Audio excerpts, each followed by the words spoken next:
Good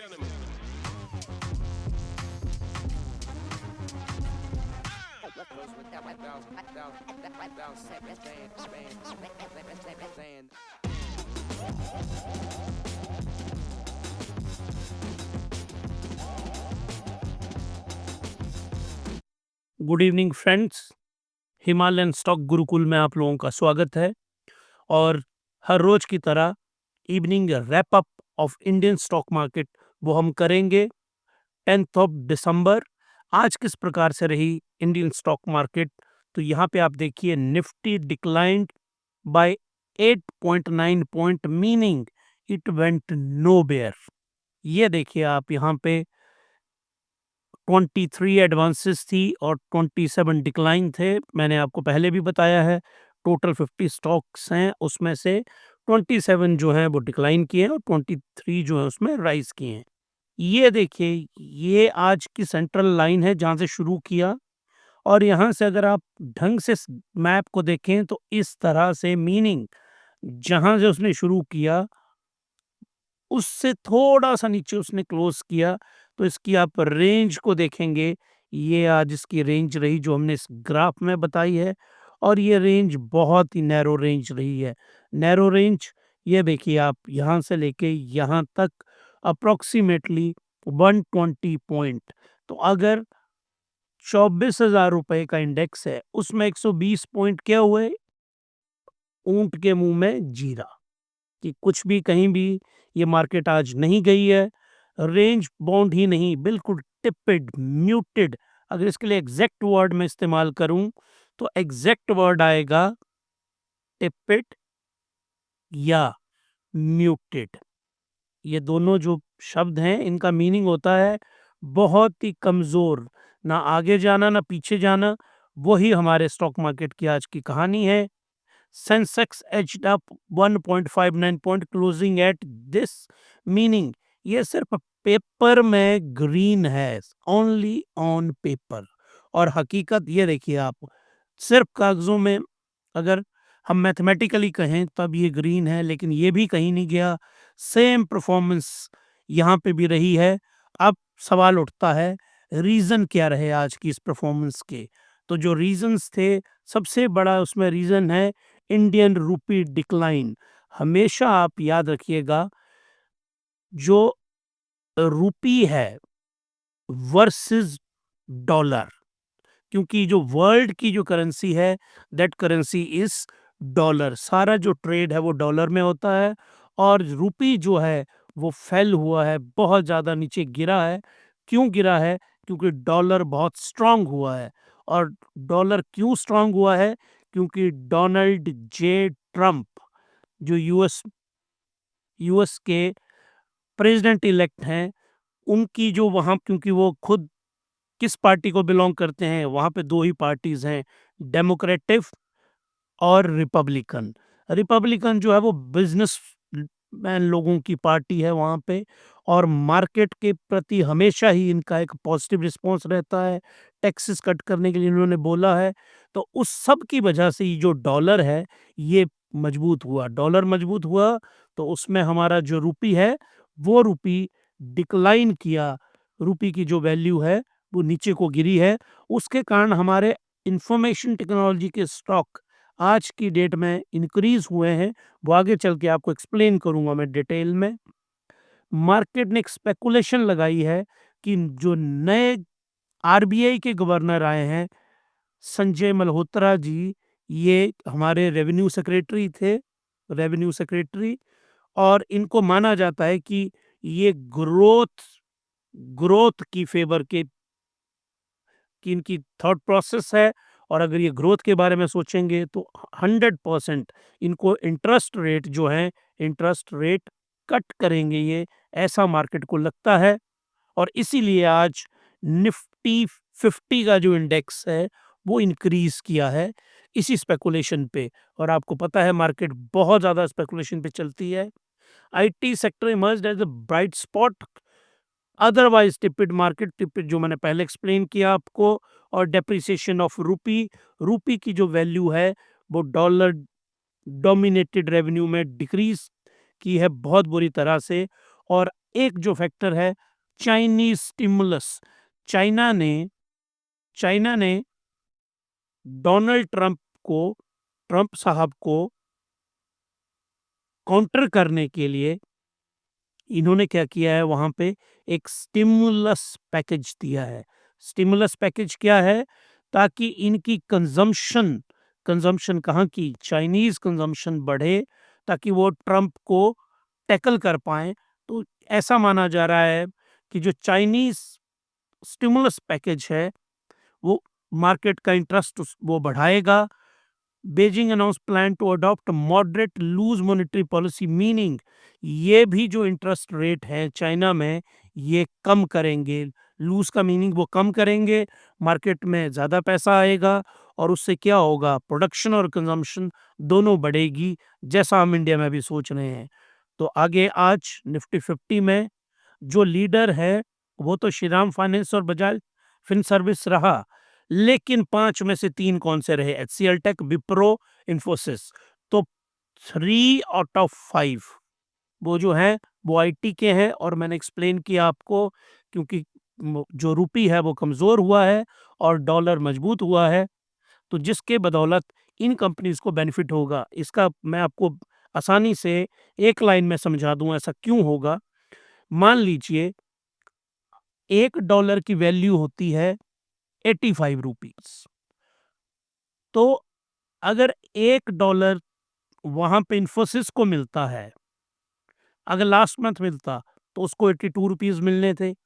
इस month अब ये वैल्यू बढ़ गई तो वही सेम डॉलर में इन्फोसिस को कितने पैसे मिलते हैं? 85। और रुपी कमजोर हुआ 86।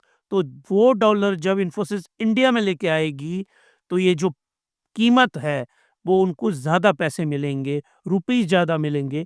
इसलिए आईटी और आईटीज़ कंपनीज़ क्या करती हैं? काम वहाँ पे करती हैं अमेरिका में, लेकिन पैसा कहाँ भेजती है? इंडिया में। तो अगर जैसे ही रुपये की वैल्यू और कम होती जाएगी तो आईटीज़ कंपनीज़ का प्रॉफ़िट बढ़ता जाएगा। इसीलिए रुपये कमज़ोर होने का जो सबसे बड़ा बेनिफिट है वो आईटी कंपनीज़ को होता है और इसीलिए ये बढ़ी है। डिक्रीज़ भारतीय एयरटेल इसलिए डिक्रीज़ करे जा रहा है क्योंकि जब से इन्होंने अपना सब्सक्रिप्शन जो रेट है, जो आप मंथली लेते हैं या 90 डेज़ का, जब से वो बढ़ाया है तो सब्सक्रिप्शन बेस घटा है। एयरटेल के कस्टमर डिक्रीज़ कर रहे हैं और वही डाटा मार्केट को अच्छा नहीं लगा और ये लगातार स्टॉक नीचे आ रहा है। अदानी पोर्ट, अदानी एंटरटेनमेंट, इनका तो मैंने पहले बताया कि अल्लाह ही मालिक है। जिस तरह की कंट्रोवर्सीज़ हैं तो इनका कोई पता नहीं है। इस ग्रुप से जितना आप बच के रहें उतना आपको फ़ायदा होगा। अब आइए आप बैंक निफ्टी के ऊपर। बैंक निफ्टी को यहाँ पे आप देखिए, ये ही ब्राइट स्पॉट है और ब्राइट स्पॉट क्या है ये? 0.32% और रीज़न, जबकि निफ्टी कहीं नहीं गया, सेंसेक्स कहीं नहीं गया। निफ जो बैंक निफ्टी है वो 0.32% इंक्रीज हुआ। रीज़न, जो सीआरआर रेशो है वो पहले 4.5 थी, जिसको डिक्रीज करके 4 किया गया और मार्केट में कितना पैसा और बढ़ा? 1.6 लाख करोड़। इतना पैसा बैंक्स के हाथ में आया और इसलिए जो बैंकिंग इंडेक्स है ये बढ़ता जा रहा है। और इसमें राइज करने वाले में आज पीएनबी बैंक रहा, AU small bank, SBI, IDFC first bank, जो बहुत टाइम के बाद इसने चलना शुरू किया। और वॉल्यूम यहाँ पे देखिए आप, अप्रोक्सीमेटली 3 करोड़ जो है पीएनबी का वॉल्यूम रहा, जो कि बहुत हाई है। और आईडीएफसी का 2.5 करोड़। इतने ज़्यादा शेयर खरीदे बेचे गए। और एचडीएफसी बैंक आज हल्का सा गिरा है क्योंकि एचडीएफसी बैंक बहुत दिनों से चढ़ रहा था ऊपर को, तो आज इसका करेक्ट होना बनता था। अब आइए आप, जो आज का स्टार ऑफ द डे है दैट इज आईटी इंडेक्स। और आईटी इंडेक्स को देखिए आप, आईटी इंडेक्स यहाँ से राइज करता है यहाँ तक और उसका और अप्रोक्सीमेटली 1% के आसपास ये इंडेक्स बढ़ता है। और रीज़न मैंने आपको पहले ही एक्सप्लेन किया, डॉलर वर्सेस रुपी, रुपी का डेप्रिशिएट होना और डॉलर का एप्रिशिएट होना, एप्रिसिएशन डेप्रिसिएशन। इस कॉन्सेप्ट को मैं आपको किसी दिन बहुत डिटेल में एक्सप्लेन करूंगा। वो बेसिक क्लास आप ज़रूर लगाइएगा। और इसमें स्टार परफॉर्मर कौन से रहे? इन्फोसिस, एलटीआई, माइंडट्री, इनका शेयर अप्रॉक्सिमेटली 1% इंक्रीज किया और 3% इंक्रीज हुई एलटीआई माइंडट्री पे कारण एचएसबीसी जो इन्वेस्टमेंट फर्म है, आप एचएसबीसी को बैंक ही लेते हैं, ये एक इन्वेस्टमेंट फर्म भी है, इसने बाई का टारगेट दिया है इन्फोसिस के ऊपर और साथ में किसके ऊपर? एलटीआई माइंडट्री पे। और ये दोनों, अगर मैं इन दोनों की रेटिंग करूं अपने फंडामेंटल एनालिसिस में, 10 out of 10, 10 out of 10 stocks हैं। आप इनको स्टडी करिए और दोनों को जो मैंने वीडियो बनाए हैं दोनों के ऊपर, उनको ज़रूर देखिए। They are the excellent stocks. और favourable global market condition, rupee की वीकनेस अगेंस्ट द डॉलर, जिससे इन कंपनीज को बेनिफिट होगा। और bullish sentiment IT stock expectation, momentum जो है, जो आईटी में मोमेंटम है वो इंक्रीज रहेगा over the period of time. Sector की बात करें, आईटी ऊपर रहा, बैंकिंग ऊपर रहा, कंज्यूमर ड्यूरेबल ऊपर रहा, रियलिटी, ये 4 सेक्टर ऊपर रहे। और in contrast oil and gas जो है वो फॉल किए। रीजन बीइंग, जो सीरिया में तख्ता पलट हुआ है, वो एक ग्रुप ने वहां पे सत्ता पे कब्जा नहीं किया। वहां ऐसी रिपोर्ट्स आ रही हैं 4 to 5 ग्रुप्स हैं जिन्होंने कब्जा किया और उसके कारण पूरा मिडल ईस्ट शेक कर रहा है। और ये देखिए आप, ऑयल एंड जो गैस की परफॉर्मेंस है, इसी वजह से, क्योंकि ऑयल महंगा हो रहा है तो स्टॉक क्या होंगे, वो फॉल किए यहाँ पे। और ऑयल प्राइसेस, सीरिया टेंशन की वजह से क्रूड ऑयल फ्यूचर जो है 0.042%, $72.17 रहा। और ब्रेंट क्रूड को यहाँ पे देखिए आप, ये इंक्रीज करता जा रहा है ब्रेंट क्रूड। और ब्रेंट क्रूड आगे बढ़ते बढ़ते एक फोरकास्ट आया है, फोरकास्ट किया है कुछ एक्सपर्ट्स ने कि ये $90 पर बैरल भी जा सकता है। और बहुत सारे लोग क्रूड में इन्वेस्ट करते हैं, कमोडिटी में, उस कॉन्सेप्ट पे मैं आऊँगा, लेकिन आप दूर रहिए इससे। आज हमारा जो स्टॉक मार्केट है वो कहीं नहीं गया, नोवेयर इट वेंट। इसके पीछे जो कारण है, इसके पीछे बेसिक कारण ये है, इंडिया का जो विक्स है वो डिक्लाइन किया है 13.78%। बिलो 15 जो होगा, लो वोलेटिलिटी है।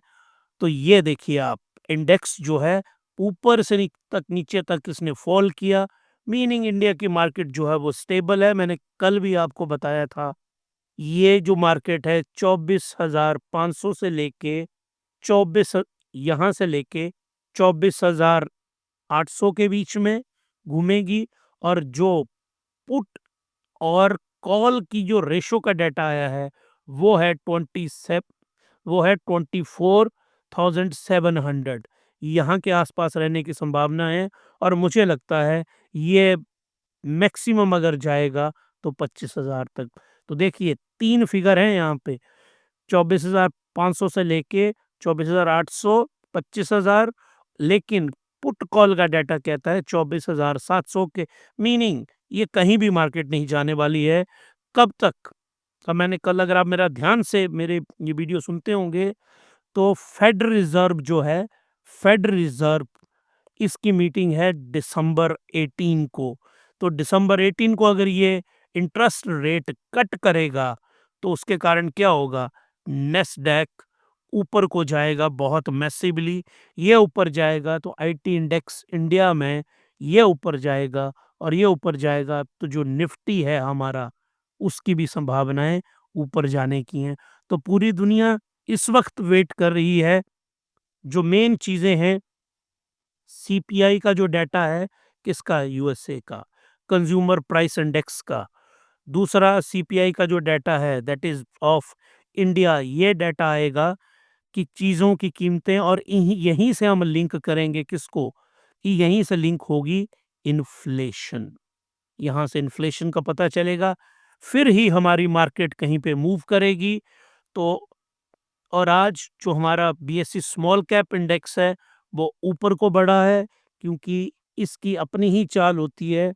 इसमें जो है ग्रोथ स्टॉक्स होते हैं, बहुत ज़्यादा ग्रोथ स्टॉक्स, और इनमें कैसे इन्वेस्ट करना है, इसमें मैंने अलग से वीडियो बनाए हुए हैं, तो उनको आप ज़रूर देखिएगा। और आज का जो ये वीडियो है, इस वीलॉग को हम ख़त्म करेंगे। हर रोज़ हम एक कोट लेके आते हैं, तो आज का जो कोट मैं लेके आया हूँ, आज का जो कोट है वो बहुत ही शानदार है। Rule number 1, never lose a money. Rule number 2, never forget rule number 1। तो इसमें सबसे इम्पोर्टेंट क्या है? Never loose money. तो वॉरेन बफेट जी, जो दुनिया के बर्थशायर एंड हाथवे कंपनी है, इनकी एक बहुत बड़ी अमेरिका में, बहुत ही बड़ी, इनके पास 100 बिलियन डॉलर, 100 बिलियन डॉलर से ज़्यादा कैश रहता है इनके हाथ में आजकल के दिनों में। तो उनकी जो फिलॉसफी है, सबसे पहला गोल स्टॉक मार्केट में क्या है? अगर मैं आपको इजी एग्जांपल में समझाता हूँ। आप मार्केट में लेके गए हैं, मान लीजिए 50,000 रुपए आपने मार्केट में इन्वेस्ट किए, वेरी सिंपल। तो आपका जो गोल है ना, वो पहला गोल ये नहीं है कि मैं 50,000 का 1 लाख रुपया बना लूँ ना। पहला गोल है कि मेरे 50,000 बचने चाहिए, या 50 से 25,000 नहीं होने चाहिए। अगर ये हो रहे हैं, तो आपकी इन्वेस्टमेंट बिल्कुल गलत है। अगर स्टॉक मार्केट में आप इन्वेस्ट कर रहे हैं, और अगर आप हिमालयन स्टॉक गुरुकुल के साथ हैं, तो मैं आपको ज़रूर यहाँ पे ये सिखाऊँगा कि 50,000 आपको इसको बचाना है सबसे पहले, उसके बाद आपको 1 लाख के बारे में सोचना है, क्योंकि 50,000 बचे रहेंगे, तो 1 लाख कभी भी आप बना लेंगे। यही, by prioritizing the avoidance of losses, investor can safeguard their principal to create a solid foundation for future।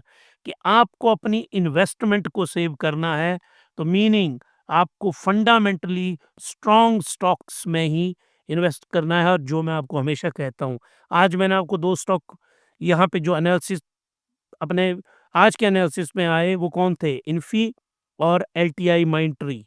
इन दोनों का एनालिसिस मैंने किया है, इसलिए मैंने इनको 10 आउट ऑफ 10 दिए, क्योंकि ये बहुत ही शानदार है। ये आप, अगर आप इसमें 50,000 डालोगे ना, तो ये 50,000 आपका बचेगा भी और ऊपर को भी बढ़ेगा, ये तय है। इसीलिए हमने इनको इतनी अच्छी रेटिंग दी है, और इसीलिए मैंने आज ये वाला quote, rule number 1, never lose a money, rule number 2, never forget rule number 1। तो आपको पैसा कभी अपना नहीं खोना है।